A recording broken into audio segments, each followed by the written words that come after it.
عزیز دوستو، بزرگوں اور بھائیوں، کچھ چیزیں ایسی ہیں جن کا قرآن مجید نے بارہا تذکرہ فرمایا ہے۔ قرآن پاک کسی چیز کا ایک بات بھی ذکر کر دے تو وہ چیز ہمارے لیے دستور حیات اور منشور زندگی بن جاتی ہے۔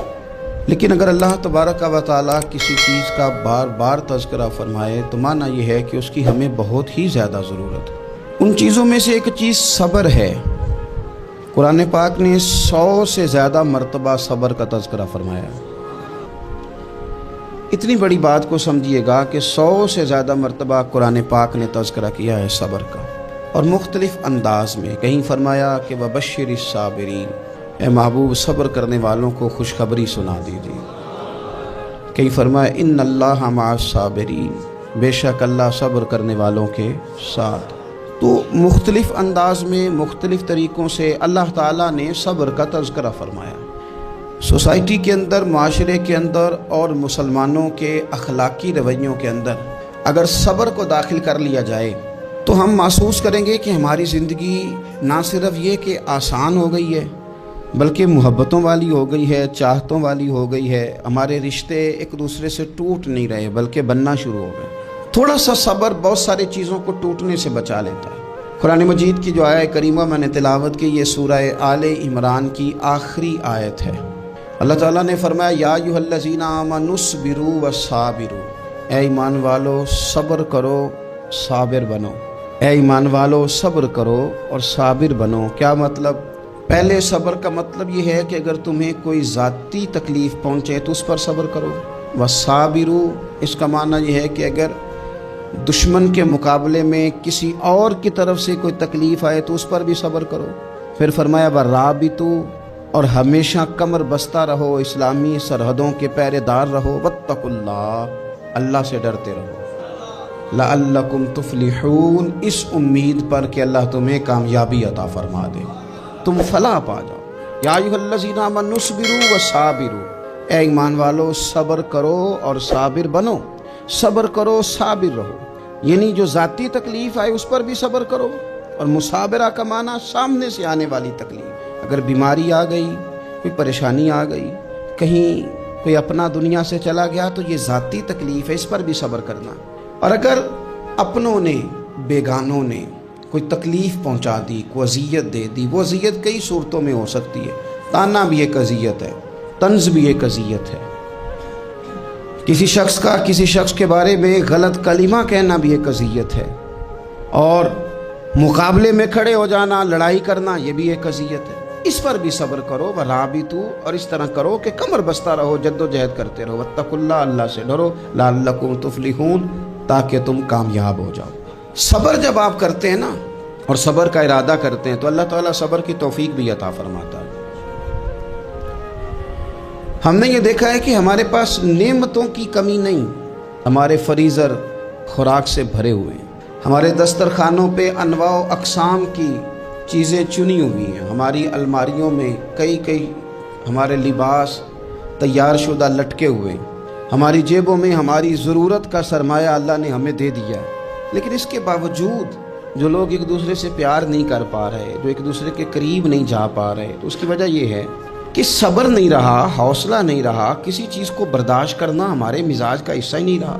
اور پھر چونکہ امت مسلمہ نے انقلاب برپا کرنا تھا، دنیا کو پیغام حق دینا تھا، اگر ان کے اندر حوصلہ ہی نہیں ہوگا، اگر انہیں صبر ہی نہیں کرنا آئے گا، استقامت ہی نہیں ہوگی، کہیں رکنا ہی نہیں آئے گا، تو یہ میدانوں کو سر کیسے کریں گے؟ کامیابیاں کیسے ان کا مقدر بنے گی؟ رمضان المبارک میں بھی ماحول یہ ہو کہ افطاری سے 1 گھنٹہ پہلے نظر پوری ٹک جائے گھڑی پہ، اور تھوڑا سا بھی صبر مشکل ہو۔ اور رمضان المبارک میں سحری کے وقت میں اگر دہی والی دکان پہ بھی جھگڑا ہی ہو رہا ہو، اور شام کو سامان خریدنے میں بھی اگر بحث ہی ہو رہی ہو، تکرار ہو، جھگڑا ہو، تو پھر سیکھا کیا؟ پھر وہ جو ہمیں تربیت دی جا رہی تھی کہ ہم نے صبر کرنا ہے، تو پھر ہم نے اس میں حاصل کیا کیا؟ حدیث پاک سنیں گے، آپ کی طبیعت بڑی ٹھنڈی ہوگی۔ میرے نبی پاک صلی اللہ تعالیٰ علیہ وسلم ارشاد فرماتے ہیں کہ جو بندہ سوال سے بچنا چاہے گا، ارادہ کرے گا اللہ میں نے کسی سے نہیں مانگنا، فرمایا جو سوال سے بچنا چاہے گا رب اسے سوال سے بچا لے گا۔ اور جو لوگوں سے بے نیاز ہونا چاہے گا، کہے گا یا اللہ مجھے دنیا داروں کا محتاج نہ بناؤ، اپنی بارگاہ سے عطا فرما۔ جو لوگوں سے بے نیاز ہونا چاہے گا اللہ لوگوں سے بے نیاز کر دے گا، اور فرمایا جو صبر کا ارادہ کرے گا اللہ اسے صبر کی توفیق بھی عطا فرما دے گا۔ ارادہ تو کرے، پروگرام تو بنائے، توفیق تو اللہ دے گا۔ جو صبر کا ارادہ کرے گا اللہ صبر کی توفیق بھی عطا کر دے گا۔ اور حضور صلی اللہ تعالی علیہ وسلم فرمانے لگے یاد رکھو کسی بندے کو جو بہترین تحفہ دیا گیا ہے نا، اگر کسی کو کوئی بہترین عطیہ ملا ہے تو پھر اللہ تعالیٰ نے اسے صبر عطا فرمایا ہے۔ یہ بہترین تحفہ ہے، اس سے زندگی سنور جاتی ہے، اس سے انسان باوقار اور مطمئن ہو جاتا ہے، اس سے اس کے شب و روز آسانی سے بیتتے ہیں، وہ دنیا کی پگڈنڈیوں سے آسانی سے گزر کے اللہ کی بارگاہ عالی مرتبت میں سرخرو ہو کر حاضر ہو جاتا ہے۔ لیکن اگر بے حوصلہ ہو، صبر نہ ہو، پھر نقصان روز بروز بڑھتا ہے۔ اور پھر میرے رسول پاک صلی اللہ تعالی علیہ وسلم ارشاد فرماتے ہیں کہ اصل بات یہ ہے کہ اللہ تعالیٰ نہ کسی بندے کا درجہ بلند کرنے کا ارادہ فرماتا ہے، لیکن اس کے اعمال اس طرح کے نہیں ہوتے کہ اس کا درجہ بلند کیا جائے۔ اب رب کیا کرتا ہے، اللہ تعالیٰ اس کو مال کی، جان کی، اولاد کی کسی مشکل میں ڈال دیتا ہے، اس مصیبت پر وہ بندہ صبر کرتا ہے تو اللہ تعالیٰ اس کا درجہ بلند فرما دیتا ہے۔ اعمال اس قابل نہیں تھے کہ درجات بلند ہوں، وہ اعمال کی بنیاد پر نہیں کر سکتا تھا تو اللہ نے کسی مشکل میں ڈال کے نہ اپنے فضل سے درجہ بلند کر دیا۔ اب جو راہ طریقت کا مسافر تھا، جو سلوک کی منازل طے کر رہا تھا، جو اللہ رسول کے قریب جانے چاہ رہا تھا، اس کے لیے کتنی آسانی ہو گئی کہ مجاہدہ تو زیادہ نہ کر سکا، کثرت سے نفلی صوم و صلات کا بندوبست تو نہ کر سکا، تھوڑا سا صبر کیا، رب نے اپنا اور اپنے محبوب کا قرب عطا فرما دیا۔ تو یہ تو آپ صبر کرنے کے لیے جب نکلے ہیں تو آپ نے تو رب رسول کو پا لیا۔ یہ صبر تو وہ والا سفر ہے جس کی جو منزل ہے وہ اللہ رسول کا قرب ہے۔ ہم لوگ تھوڑی تھوڑی باتوں میں حوصلہ ہار جاتے ہیں، صبر چھوڑ جاتے ہیں، پریشانی بڑھ جاتی ہے، پتہ نہیں ایسے محسوس ہوتا ہے کہ جیسے یہی بندہ دنیا کا سب سے دکھی بندہ ہے۔ تو ایک تو یہ کہ ذاتی حیثیت سے صبر کرے، ایک یہ کہ پھر دشمن کا جب مقابلہ ہو، آمن نصبرو و صابرو، آپ کا جب مقابلہ سامنے کسی کے ساتھ ہو تو پھر تیر، تلواریں، اسلحہ، بندوقیں یہ نہیں زیادہ لڑتی، میدانوں میں حوصلے لڑتے ہیں، میدانوں میں صبر لڑتا ہے، میدانوں کے اندر توانائیاں لڑتی ہیں۔ میدان کربلا کے اندر کوئی مقابلہ نہیں تھا تیر کا تیر کے ساتھ، تلوار کا تلوار کے ساتھ کوئی مقابلہ نہیں۔ میدان کربلا کے اندر ظلم کا صبر سے مقابلہ تھا، فتح کے ڈنکے یزید نے بجائے تھے، جشن ابن زیاد نے منایا تھا، لیکن قیامت تک اللہ نے جو فتح عطا فرمائی ہے تو وہ حسین ابن علی کے صبر کو عطا فرمائی، سیدنا امام علی مقام کے صبر کو ملی۔ عزیز بھائی، صبر ہی ہمیشہ فاتح ہوتا ہے، صبر ہی جیتا کرتا ہے، صبر ہی کامیابیاں دیتا ہے، نتیجے صبر کے نکلتے ہیں، صبر کے، حوصلے کے نتیجے ہوتے ہیں۔ ہماری جلد بازی ہمیں شکست خوردہ کر دے گی، ہمارا حوصلہ نہ ہونا ہمیں ہرا دے گا، ہم کمزور پڑ جائیں گے اگر ہم بے حوصلہ ہو جائیں گے۔ سنو، میرے نبی پاک علیہ السلام نے تربیت کی، حضور اپنی امت کو درس دیتے ہیں، حضور فرماتے ہیں پہلے تو کوشش ہی نہ کرو کہ تمہاری دشمن سے لڑائی ہو، اس چکر میں ہی نہ پڑو کہ لڑائی ہو۔ مسلمان امن والے ہیں، یہ پرامن لوگ ہیں، یہ امن پسند ہیں، یہ داعیے امن ہیں، یہ معاشرے میں مومن ہونا امن کی علامت ہے۔